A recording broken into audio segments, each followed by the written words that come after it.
Hello, faggot lovers everywhere.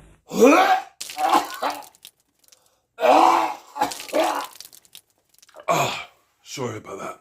Hello and welcome to episode 27 of What Am I Listening To and Why? The quick review show where I take the last 6 records I've been listening to, chuck them back on the turntable and give you a quick 2 minutes of what I thought of each one. Since this is episode 27, I considered that I might do the 27 club of all the rock stars that had died when they were 27, and then I realised I don't have any of those records. I don't have any Amy Winehouse or Cliff Richard or Kurt Cobain. I've only got Jimi Hendrix, and that wouldn't make for a very interesting show. Let's not hang around. Record number 1. Well, come back, Johnny. Johnny, be good. Treat it like you should. You may. It's Devo with their debut album, Are We Not Men, We Are Devo. This isn't the good cover, this is the shite cover. I don't know why I got it in that, but I did. Now, Devo from Ohio. I don't know any other bands that come from Ohio, but they're the only one, I guess. There are certain bands that can just stand on their own, and they're like a unit. There's nothing else sounds like them, and as soon as you hear them, you're going to know who they are, and that's exactly what Devo are. They came up in the kind of new wave punk time, but I don't think punks really knew what to make of them. I don't think America knew what to make of them. Their records didn't do very well in America. They did much better and in Europe and the UK. And they're the band that, of course, wore the plant pot hats, but there's a hell of a lot more to them than that. This is a Brian Eno record, and this is a really great album, and I was really excited to get it. As a kid, Devo, they went over my head, as I suspect they did with a lot of people. The songs were jerky, angular, difficult, and sometimes not very catchy for your sort of original listen. But the first 3 albums are absolutely stellar, and this is probably the best one. It's art rock, classic sort of art rock recorded in Germany by Brian Eno, because isn't everything that's art rock recorded in Germany by Brian Eno? It's one of the most original bands of all time. I think they're still going. They may have lost a couple of members. Bizarre covers on here, Satisfaction, but it's also got my favourite Devo intro track to the whole album, which is Uncontrollable Urge, which is fantastic.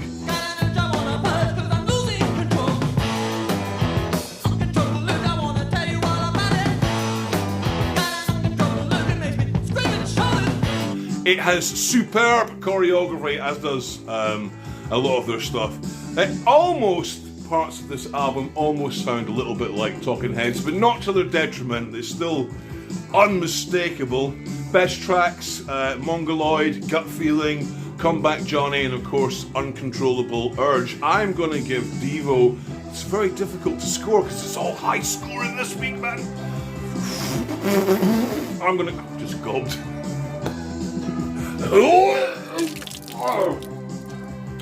I'm going to give Devo Are We Not Men. This was Neil Young's favourite band, by the way, at one point. A solid 7.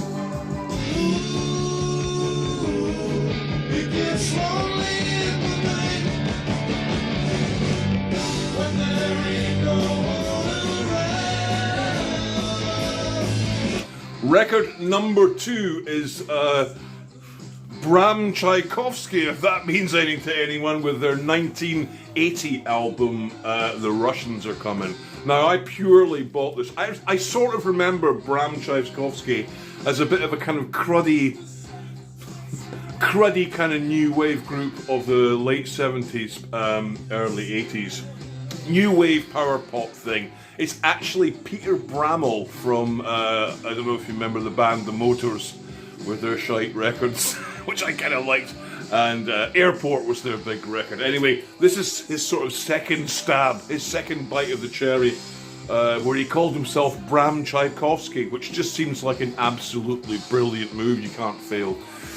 I bought this record, I saw it in a record shop about 6 months ago, and I loved the cover, and I kind of remembered them from being on the algorithm test, so it was a few quid, and I bought it, and I'm glad I didn't pay any more than that for it, because it's a bit meh. Starts well with a kick and drum beat. I like records that start with a drum beat. The kind of good sort of power pop song called Let's Dance, but it's all kind of a bit downhill from then. It drags into being like this power pop, new wave to pub rock kind of thing. There's like 3 styles of music on this album. It's got plod rock, kind of, and then it's got your airy power pop, and then it's got something I call sugar ballad, which is just like not good.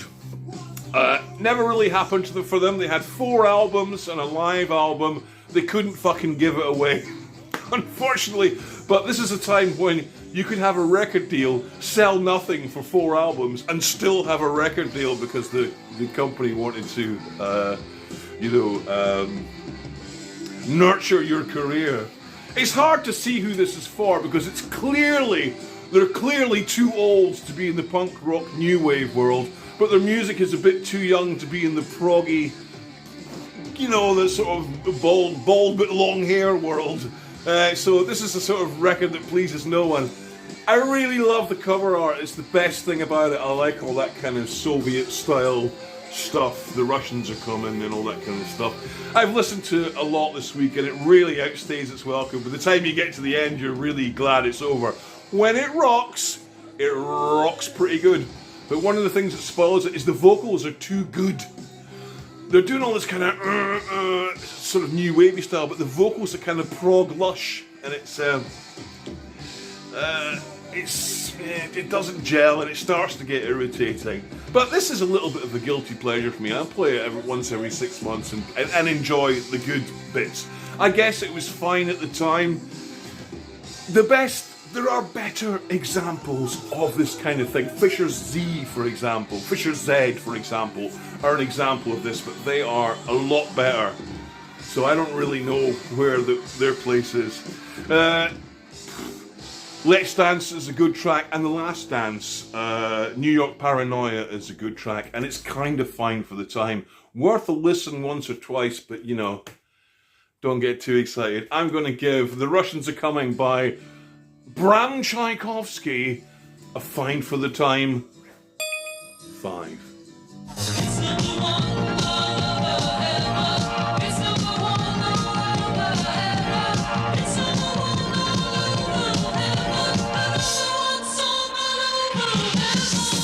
Record number 3 is the pop, late 70s until now, pop duo Sparks with their 1979 album Number One in Heaven. Not Number One Song in Heaven, the album's called Number One in Heaven. I've made that mistake many times. Now, this is a very, very interesting group. They've been going since 1971, still going, 2 brothers, making all sorts of music. Always staying relevant, but always staying slightly to sort of one side of everything that was going on. This is, let's see, previous to this, the only time I'd really heard of Sparks was when I was a kid, and they did that song, This Town Ain't Big Enough for the Both of Us. I remember it on Top of the Pops, and it being a pretty, a bit of a moment. I don't know when that was, 75 or 76 or 77, no idea. With this, everything's changed, but nothing has changed. This is produced by Giorgio Moroder. I'm reading it. I gave that away. Giorgio Moroder, who's done a lot of these kind of disco things, and he's done this. And this is like a synth disco pumping, throbbing bass template for lots of stuff that will to come. And it's really fucking, it's exciting. And I was absolutely crazy about the big single for this Number One Song in Heaven back in the day, and for years afterwards. It was the ultimate driving song because it had all that fucking brilliant sequencing and real drums, which is something I like. Sequencing, synthesizers, and real drums. I love the sound of this record. It's fantastic, and it's quite short. It doesn't outstay its welcome. The only kind of red flags for me is, at times, it sort of drifts into gay disco floppy gay disco Europop, which I'm not really a big fan of. But then again, you got to consider that floppy gay disco synth-based Europop didn't really exist until they kind of did it. So it's you know, that kudos to them again. I mean, when you look at their career, everything that they've done, the stuck together all the time, all these different genres and all the different time periods that they've been through. You know, there's one sort of overarching fact about Sparks, which, you know, you just can't ignore, which is that the keyboard player looks like Hitler.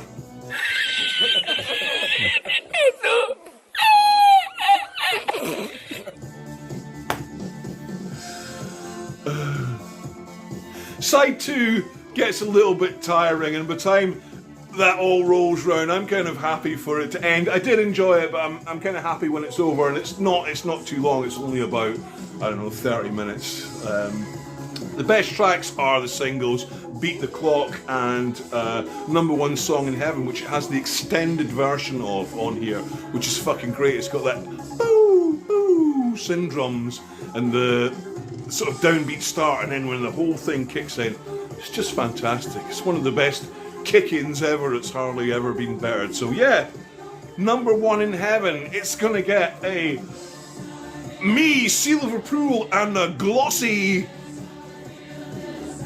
7. Introducing the amazing record vacuum by Ronco, the new stereo accessory that protects all your records. Simply insert your record into the record vacuum, turn it on, and your record rotates automatically, sweeping and vacuuming your records instantly. Hey, Mom, what the hell is wrong with song? Yeah, yeah. When did I last somebody? The dreaded record, the dreaded record number 4 this week is Fishbone, Truth and Soul. This is their second LP from 1988. Fishbone were a sort of LA crossover rock, ska, funk crossover band, which, as you know, is very problematic for me because these are not the crossovers that I enjoy. And if I was going to say anything, you know, it's all a bit much. It's all a bit much. It was kind of flash in the pan in the 80s, and we all had to kind of pretend that we liked them because they were very socially aware and, you know, diverse and all that good stuff. And I'm very happy with that. But the problem with the record itself is it's just, there's fucking too much going on. It doesn't know what it is. It's many, many genres. The main one of them being kind of ska. And you know what I think of American ska? They don't know how to fucking do it. They don't know what the important elements of ska are, and they kind of get it horribly wrong, and so does this. Apart from Ma and Pa, which was a good single, and almost gets it kind of good, the rest of this is just, oh my god, it's exhausting. As I say, there's no time to get into a groove before they sort of go, oh, switch up, and they change it into something else. Everyone's a fucking brilliant musician, and everyone is determined to show what a fucking brilliant musician they are at all points, constantly, which makes the record, to me, sound immature. Everyone fucking giving it fucking, you know, impress me all the time. I don't feel, ooh, that went high. I don't feel like the band play to the songs, really. If they could just let everything fucking breathe for a minute, let me breathe, let the fucking record breathe, then, you know, possibly been a lot better, you know. I did enjoy aspects of it. I like Boning in the Boneyard. It's when it breathes and everybody's not fucking showing off, it's really good. Man Pa's good. A couple of other bits. They should remake this album now that they're all fucking calmed down and understand how to, you know, how to play songs without just constantly fucking being over the top. The good bits, in fact, unfortunately, are buried under this fucking rock school showing off this. It's like they've all gone to some school and learnt to be, you know, incredible at their instruments, and which makes this band simultaneously everything and nothing. Really fucking exhausting. shitey rock guitar pervades the whole thing, you know. Every time there's a chance for a shitey rock guitar solo, that late 80s rock guitar solo, it's in there, and that's hellish. The bass is slapping all the fucking time. Just fucking calm down, a lot of you. Alright, it's a shame. I want to like this band. I would like to say I like it, and I feel guilty about not liking, because probably people are going to go, oh, fucking Fishbone, they're fucking amazing, they're fucking brilliant. Shut up! It's too much! Okay? So, Fishbone, Truth and Soul from 1988, I'm going to give it a regrettably exhausting 3.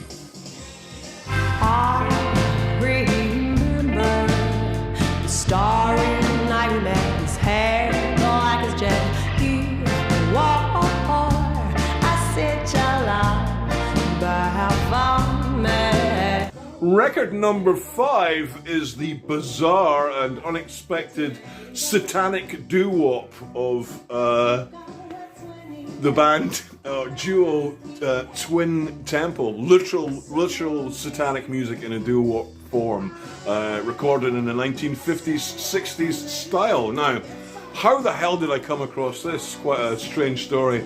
I was online a couple of weeks ago, and I was using a VR helmet thing, you know, online, and there's lots of chat rooms. People create chat rooms and they go in and they talk about various subjects. And sometimes late at night I'll bounce around these chat rooms just to see what's going on.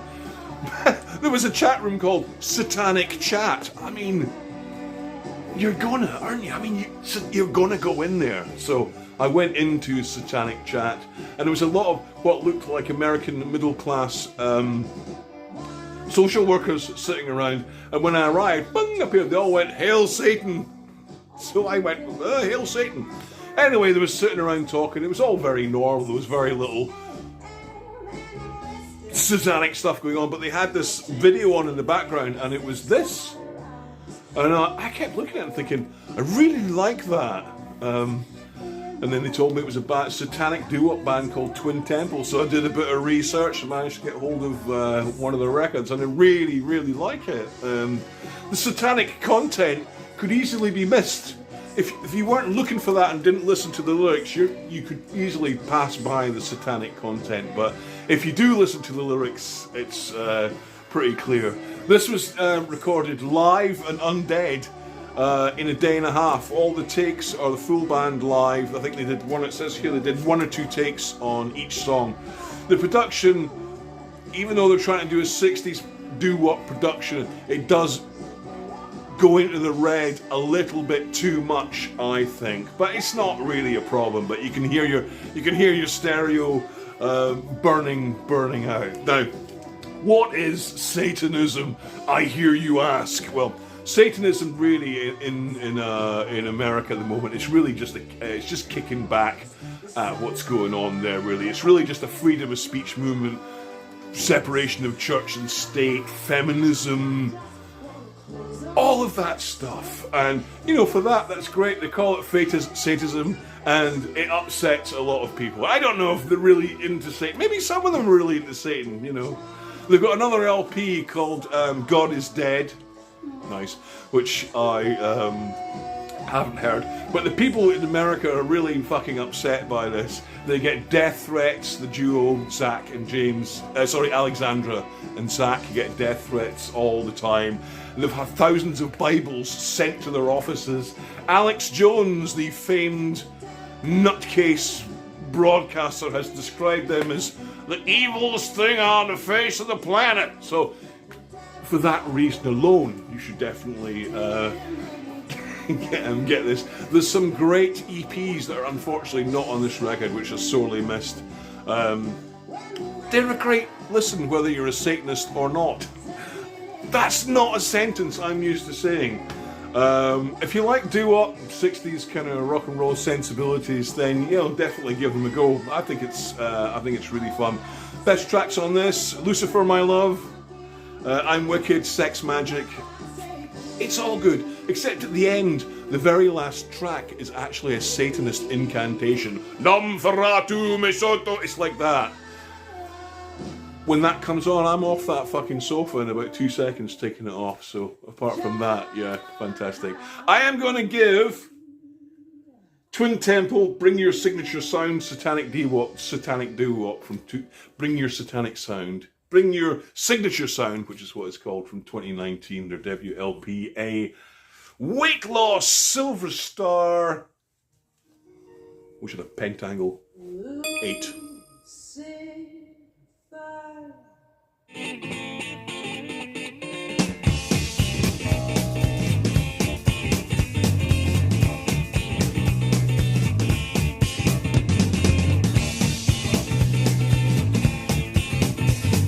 Record number 6, our final record for tonight, is the fantastic Groundhogs with their 5th LP on United Artists, Who Will Save the World. Isn't that a fantastic cover? That's a cover by Neil Adams.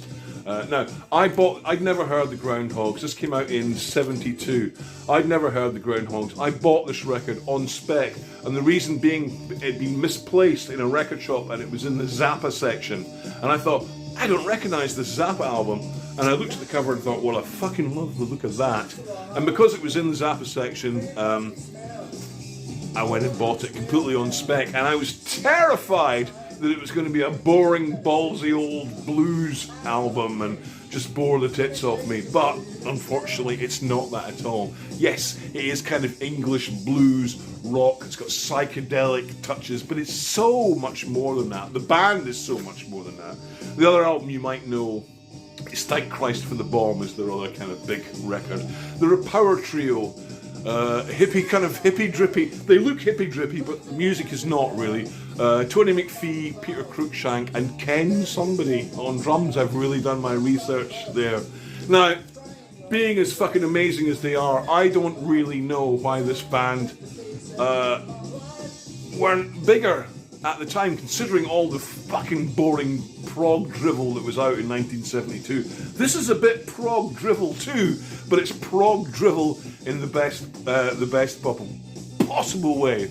This is a highly political and quite dangerous record. It's all about having a social fucking conscience, saving the planet, bad people, the kind of concerns that we still have to this day, unfortunately. It's got plenty of humour in it, it's never boring, and it's got lots of wanky musical jokes, if that's your kind of thing. If I'd been walking around in an RAF trench coat smelling of urine in 1972, this would have been on my turntable for sure. The counterculture vibes, the patchouli oil reeks from this band. And I can't believe I went 50 years without ever knowing that such a fucking cool thing existed. Since then, I've ended up with piles of fucking Groundhogs albums, but none of them are as good as this. I would pick out tracks for you, but I just recommend the whole LP. It's hippy-dippy, psychedelic, spacey, trippy, and all those things, but in the best fucking possible way. You might have heard this at some stoner's house at 4 in the morning when everyone's gone to bed. One of the great things about it that stops it being awful even when it's proggy is it doesn't have that strangled high-pitched vocal that a lot of these kind of things do. The vocal stays firmly in the mid-range and it doesn't sound American, so that only adds to it. The Groundhogs, Who Will Help Save the World. I'm going to give this a fucking awesome rush out and get it now. 8. Thank you very much for watching episode 27 of the show. If you enjoyed it, please like, share, subscribe, send it to people. Better fucking share it. I'm getting really pissed off with you cunts. Not sharing my you know the work that goes into this. Not sharing. I'm really getting annoyed. Anyway, please share it and I'll be back.